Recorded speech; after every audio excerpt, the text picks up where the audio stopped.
इस टॉपिक में हम आफ्टर इफेक्ट के अंदर एक बड़ा ज़बरदस्त फीचर जो कि 3D कैमरा है उसको एक्सप्लोर करेंगे। कैमरे की ज़रूरत हमें क्यों पेश आती है, थोड़ा सा हम इसके ऊपर बात करेंगे। और अगर मैं आपको थोड़ा सा एक्सप्लेन करूँ इस वक्त, तो आप देख सकते हैं कि अगर आपके पास कोई एनिमेशंस बनी हुई हैं, आपने डिफरेंट कंपोजिशंस को एक साथ कंपाइल किया हुआ है और डिफरेंट जगहों पे आपके पास एनिमेशन है, तो उसमें फर्दर मूवमेंट के लिए या फिर आप कह लें 3D एक फील देने के लिए आप अपने कैमरे का इस्तेमाल करते हैं। कैमरे का यूज़ एनिमेशंस में और उसके अलावा आप बहुत सारी जगहों पे इसको वीएफएक्स में भी इसको इस्तेमाल कर सकते हैं। आइए इसको मज़ीद देखते हैं। तो इस वक्त हम अपने आफ्टर इफेक्ट सॉफ्टवेयर में मौजूद हैं और कैमरे को समझने के लिए मैं आपके पास कुछ यहाँ पर कुछ शेप्स और कुछ एसेट्स यहाँ पर आपके पास कंपोजिशन में हम ऐड कर लेते हैं। अगर तो आपके पास कोई एनिमेशन इस तरह से है जो आपने क्रिएट की हुई हो, हम पिछले लेक्चर्स में देख चुके हैं किस तरीके से हम मल्टीपल लेयर्स पे और की फ्रेम्स के थ्रू एनिमेशन कर सकते हैं। तो इनको हम इस तरह कर सकते हैं कि इस वक्त हम इनकी पोजीशन कुछ इस तरह से रख लेते हैं जिसकी वजह से हम इसको कैमरे का यूज़ इसमें कुछ कर सकें। तो आप देख सकते हैं इस वक्त मेरे पास ये वीडियो है और एक और वीडियो मेरे पास यहाँ पर पीछे इस लेयर में। इसको मैं सबसे नीचे कर लेता हूँ और इन लेयर्स का मैं साइज़ छोटा कर लेता हूँ ताकि मेरे पास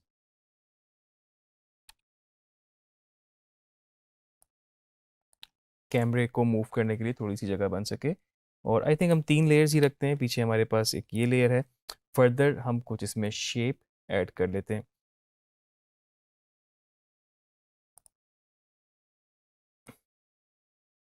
इस लेयर को अगर मैंने अभी सिलेक्ट किया हुआ है और मैं इसकी ट्रांसफॉर्म प्रॉपर्टीज़ में जाऊँ, तो हमें पता है कि एंकर पॉइंट हम बात कर चुके हैं, पोजीशन, स्केल, रोटेशन सब कुछ इसमें मौजूद है। और आप देख सकते हैं कि अगर आप पोजीशन को भी मूव कर रहे हैं तो आपके पास एक्स और वाई, तो आप पोजीशन को मूव कर सकते हैं।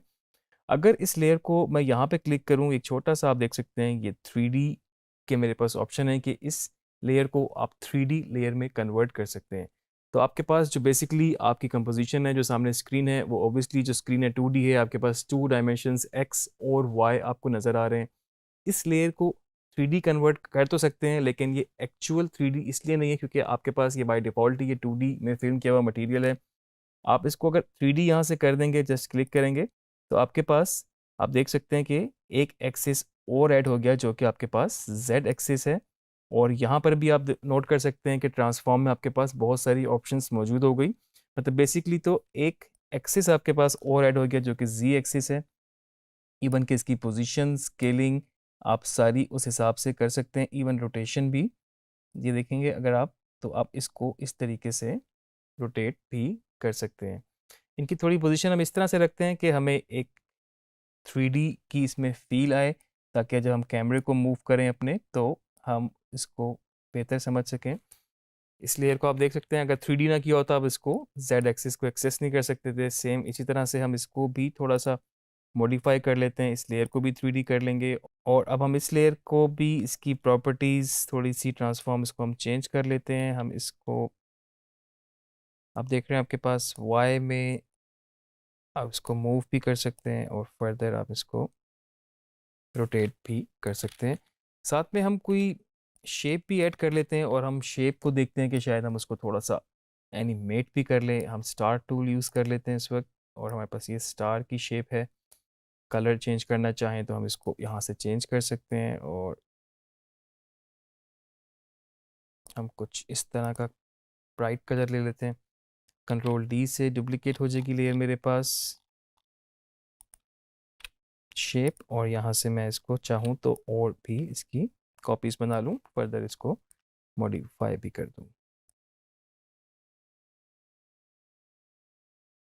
इनको भी हम 3D कर देंगे क्योंकि ऑब्वियसली इसके लिए कैमरे के लिए ज़रूरी है कि आपकी जो लेयर्स हैं वो 3D हों। नहीं तो कैमरे की मूवमेंट वो बिल्कुल आपको फिर मूवमेंट में इस तरह से जो आपकी वीडियो जो एसेट्स हैं वो आपको एक स्टैटिक से ही नज़र आएंगे और आपका कैमरा उस तरह से मूव नहीं कर पाएगा। इन लेयर्स को भी हम थोड़ा सा एनिमेट कर लेते हैं और हम इसके ट्रांसफॉर्म में पोजीशन को थोड़ा सा एनिमेट कर लेते हैं और पहले की होम पे की फ्रेम लगाते हैं शुरू में, यहाँ पर एनिमेशन स्टार्ट और 10 सेकंड तक हम इसको यहाँ तक मूव कर लेते हैं। जो दूसरी हमारे पास लेयर है उसको भी हम थोड़ा सा एनिमेट कर लेते हैं और हम इसको सिर्फ रोटेशन ही चले हम इसकी।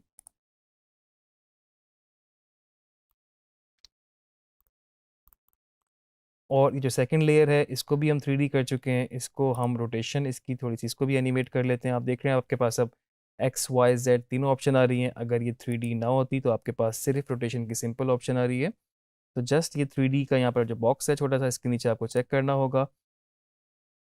और इसको भी हमने यहाँ पर 10th फ्रेम पे एनिमेट किया। पहले मुझे लगा ये सेकंड्स में है, लेकिन देखें ये फ्रेम में है इस वक्त। तो हम अगर 5 सेकेंड इसको कर लेते हैं, कंपोजिशन का हमारे ड्यूरेशन कम है, कंट्रोल के 2 सेकेंड की कंपोजिशन है, इसको हम 10 सेकेंड फ़िलहाल कर लेते हैं ताकि हमारे पास और आगे जगह भी हो। और इसको हम एनिमेट जो कर रहे हैं वो हम इसको 5 सेकेंड तक कर लेते हैं। इन की फ्रेम्स को मैं यहाँ मूव कर लूँगा। और इस तरह से जो हमारे पास दूसरी शेप भी थी इसको भी हम यहाँ पे बढ़ा लेते हैं। और इसके की फ्रेम्स भी हम यहाँ तक मूव कर लेते हैं। तो खैर एनिमेशन तो आपके पास कोई भी हो, वो इस टॉपिक में तो आपको हमने कैमरा एक्सप्लोर करना है। तो इस वक्त मेरे पास कुछ इस तरह से बहुत ही रैंडम फुटेजेस हैं और साथ में कुछ शेप्स हैं जो एनिमेट भी हो रही हैं। अब इन लेयर्स को मैं ऑलरेडी 3D कर चुका हूँ, इस पर मैं अब कैमरा अप्लाई करूँगा। आप देख सकते हैं कि इस वक्त इनकी ये मोशन है। और अगर कैमरा लगाने के लिए राइट क्लिक करूँगा, न्यू में मेरे पास ऑप्शन है कैमरा। आपके पास एक इस तरह की विंडो खुलेगी जो कि आपको फर्दर कैमरा की सेटिंग्स के बारे में पूछ रहा है आपसे। कैमरे का नाम आप रख सकते हैं जो कि ओबियसली यहाँ पर लेयर का नाम वो डिसाइड करेगा। फर्दर आपके पास टाइप है यहाँ पर, और इसमें 1 नोड कैमरा और 2 नोड कैमरा। तो 1 नोड कैमरा जो है बेसिकली आपका एक पोजीशन आप उसकी कैमरे की मूव कर सकते हैं, और जिस तरफ उसकी डायरेक्शन है या जिस तरफ उसका पॉइंट ऑफ इंटरेस्ट है तो वो भी साथ ही मूव हो रहा होगा। जो 2 नोड कैमरे की ऑप्शन है उसमें हमारे पास दोनों का अलग अलग कंट्रोल है। लाइक आप फिजिकली कैमरे की पोजीशन मूव कर सकते हैं, लेकिन जहाँ पर उसका पॉइंट ऑफ इंटरेस्ट है, जिस तरफ वो डायरेक्शन में है, या जहाँ पर आप कह लें कि जो लेंस उसका देख रहा है, तो आप उसको भी साथ में चेंज कर सकते हैं और फर्दर दोनों को की फ्रेम्स लगा के एनिमेट भी कर सकते हैं। तो 2 नोड कैमरा ही बेस्ट ऑप्शन होती है आपके पास। और उसके बाद फिर हमारे पास प्रीसेट है जो कि इसकी ये फोकल लेंथ के हवाले से ये प्रीसेट डिसाइड करता है कि आपको 50 mm 80 mm या जितना भी आपको एक फोकल लेंथ या वो डिस्टेंस चाहिए, तो उसके हिसाब से आप ये बेसिकली लेंस की सिलेक्शन है।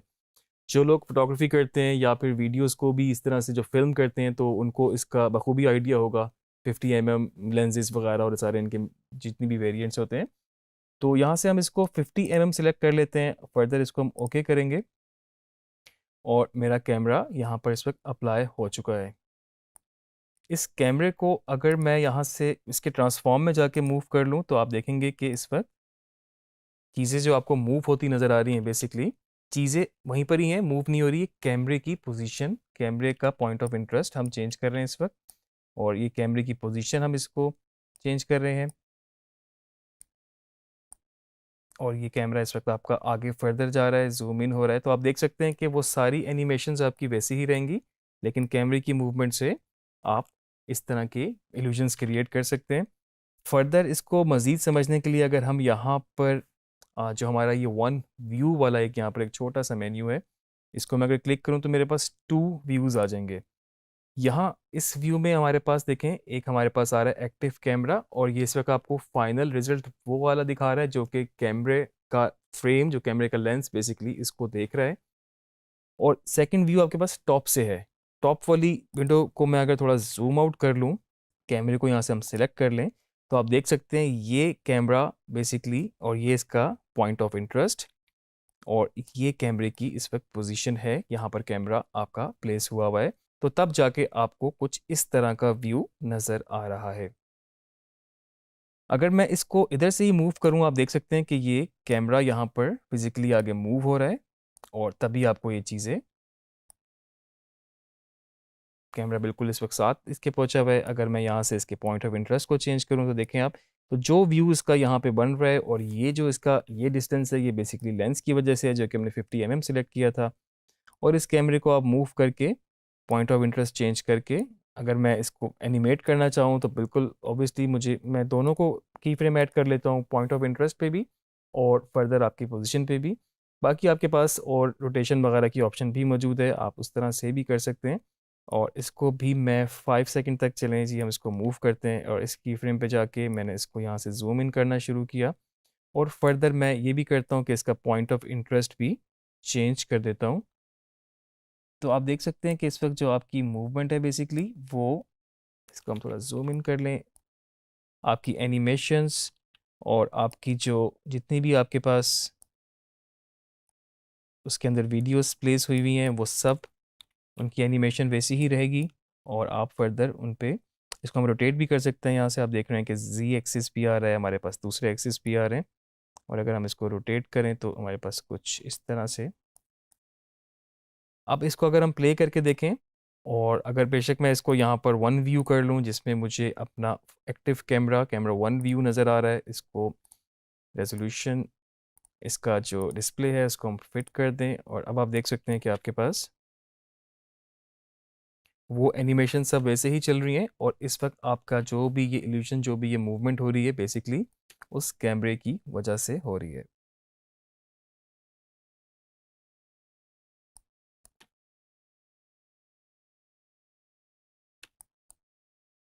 फर्दर मैं इसमें आपके पास एक चीज़ ऐड कर दूं, जो इसमें नल एक लेयर होती है उसके ऊपर मैं थोड़ी सी आपसे बात कर लेता हूँ इस वक्त।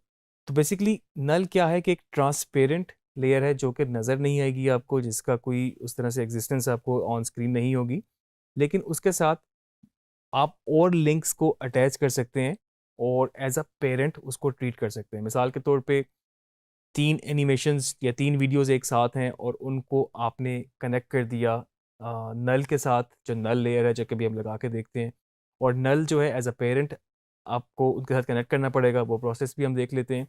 और उसके बाद आपका जो बेसिकली पेरेंट लेयर होगी जो कि नल है, वो नज़र तो नहीं आ रहा होगा, लेकिन हम जो भी जिस तरह से भी उसको हम ट्रांसफॉर्म करें या फिर हम उसमें कोई और चीज़ ऐड करें, तो उसके साथ जो चाइल्ड लेयर्स होंगी वो भी बिल्कुल उसी तरह से ही रिएक्ट करेंगे जिस तरह से आप नल ऑब्जेक्ट को ट्रीट कर रहे होंगे। कैमरे के साथ भी आप ऐसे कर सकते हैं और नल को आप ओवरऑल दूसरी लेयर्स के साथ भी नॉर्मल यूज़ कर सकते हैं। तो यहाँ पर राइट क्लिक करूँगा और न्यू में हम जाएंगे। यहाँ पर मेरे पास ये नल ऑब्जेक्ट है, इसको क्लिक करूँगा तो आप देख सकते हैं कि एक लेयर आपके पास यहाँ पर ऐड हो गई है और आपको एज इन कोई शेप या कोई चीज़ उस तरह नज़र नहीं आ रही इस वक्त। इसको हम जब सेलेक्ट होगी तो आपको ये इस तरह से नज़र आ रही है। अभी मैं इसको जो मर्जी कर लूँ तो ये कुछ भी आपको होता नज़र नहीं आएगा, क्योंकि अभी तक ना हमने इसको पेरेंट बनाया है और ना ही हमने कोई इसकी और प्रॉपर्टीज़ चेंज की हैं। तो इसको मैं इसके साथ अटैच करना चाहता हूँ नल लेयर को कैमरे के साथ, फिर मैं नल को मूव करूँगा तो कैमरा भी आपको उसी तरह से मूव होगा। तो ये जो स्पाइरल आपके पास यहाँ पर एक बना हुआ है, इसको मैं यहाँ पे क्लिक करके इधर ड्रैग करूँ तो, और यहाँ पर मैं इसको माउस को रिलीज़ करूँगा तो आप देख सकते हैं कि आपके पास यहाँ पर पेरेंट एंड लिंक के टैब के अंदर नीचे नल 2 लिखा आ गया है। तो इसका मतलब ये है कि जो आपका नल जो है बेसिकली लेयर, ये इस वक्त पेरेंट बन चुकी है और जो कैमरा है वो उसका चाइल्ड।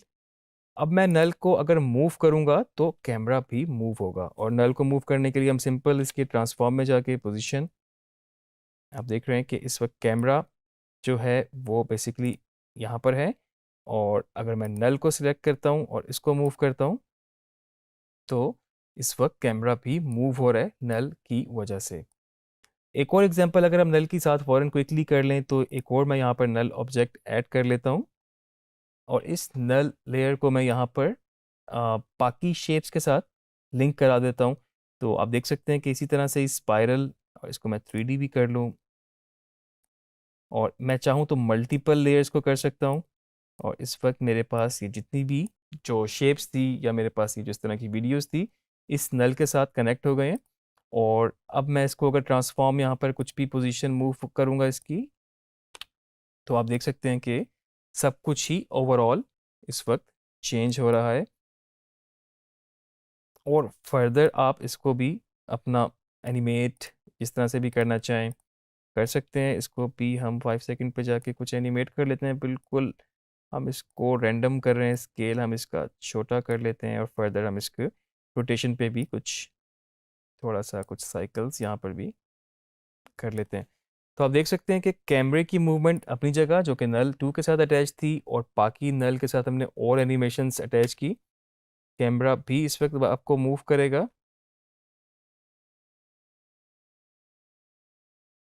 तो इस वक्त आपका जो नल ऑब्जेक्ट है वो यहाँ पर इनके साथ भी अटैच है और साथ में कैमरे के साथ भी अटैच है।